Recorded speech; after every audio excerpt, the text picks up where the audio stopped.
মেরুদণ্ডে যে কশেরোগগুলো রয়েছে বা ডিস্ক যেগুলোকে বলা হয়ে থাকে, তো ডিস্কগুলোতে বিভিন্ন রকমের সমস্যা দেখা দেয়।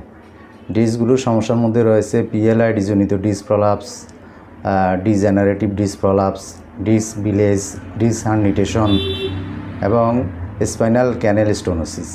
এই সমস্যাগুলো দেখা দিলে ডিস্ক ক্ষতিগ্রস্ত হয়, কশেরুকা ক্ষতিগ্রস্ত হয় এবং মেরুদণ্ডের ভিতরে যে স্পাইনাল কর্ড, যেটাকে সাইটিকা নার্ভ বলে, এই নার্ভটি ক্ষতিগ্রস্ত হয়ে মানব শরীরের পঙ্গুত্বের সমস্যার সৃষ্টি করে, প্রচণ্ড ব্যথা প্রদাহের সৃষ্টি করে এবং মুভমেন্টের প্রবলেম সৃষ্টি করে।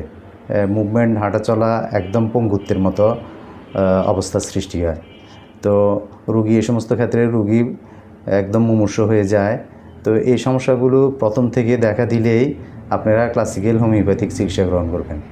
একজন রেজিস্টার্ড হোমিওপ্যাথিক ডাক্তারের শরণাপন্ন হয়ে ক্লাসিক্যাল হোমিওপ্যাথিক চিকিৎসা পদ্ধতিতে দীর্ঘ সময় যদি হোমিও চিকিৎসা গ্রহণ করেন, অর্থাৎ সর্বোচ্চ 6 থেকে 1 বছর, 6 মাস থেকে 1 বছর পর্যন্ত যদি আপনারা ক্লাসিক্যাল হোমিওপ্যাথিক চিকিৎসা পদ্ধতিতে চিকিৎসা গ্রহণ করেন, তাহলে মেরুদণ্ডের এই সমস্যাগুলো কমপ্লিট নির্মূল হবে।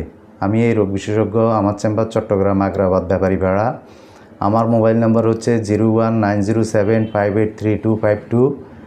এই নাম্বারটি আপনাদের মোবাইলে সেভ করে হোয়াটসঅ্যাপে অথবা ইমোতে অডিও কল দিয়ে, ভিডিও কল দিয়ে আপনাদের এমআরআই রিপোর্ট আমার কাছে পাঠিয়ে আমার সাথে সরাসরি কথা বলে এই রোগের চিকিৎসা গ্রহণ করতে পারেন।